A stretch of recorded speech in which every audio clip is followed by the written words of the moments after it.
Isa rin sa prioridad ng Administrasyong Marcos Jr. ang pag-digitize ng gobyerno. Ayon sa Pangulo, mahalaga ang digitalization para mabilis na mapaabot ang serbisyo at programa sa publiko. Si Kenneth Pasyente ng PTV sa Balitang Pambansa.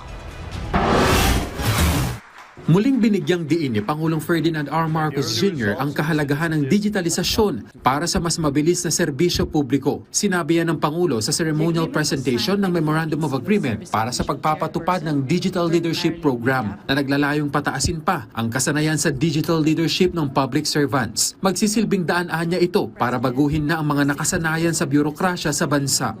This collaboration brings us closer to realizing our shared aspiration of building a modernized public sector workforce. It's an opportunity now for us to rethink, to innovate, and serve our people better through technology, very important aspects in this digital age.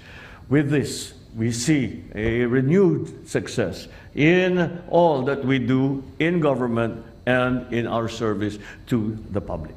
Sa ilalim kasi ng programa, sasailalim ang ilang mga public officers sa training sessions sa National University of Singapore ukol sa digital leadership. Magkakaroon ng pagkakataon ng mga participants na makakuha ng bagong kaalaman sa mga kasanayang ginawa ng Singapore sa kanilang matagumpay na digital government transformation. Sa ngayon, nasa 100 ang paunang sumailalim at nakakumpleto sa programa.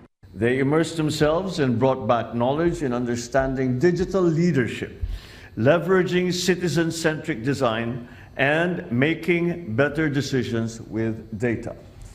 Between now and 2027, the phase 2 of the program will train at least 10,000 of our civil servants.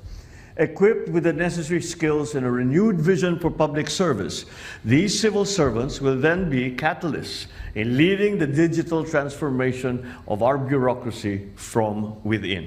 Sinabi naman ng CSC na malaking bagay ang kolaborasyong ito ng pamahalaan at ang pribadong sektor, lalo na't maituturing na unang hakbang ito sa itinutulak na digitalisasyon ng administrasyon.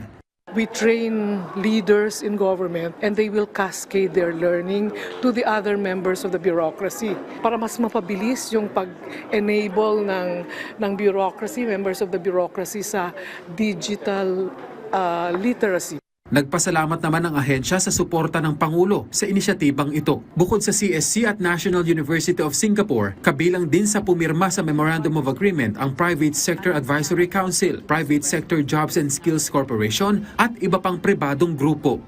Mula PTV Manila, Kenneth Pasyente, Balitang Pambansa.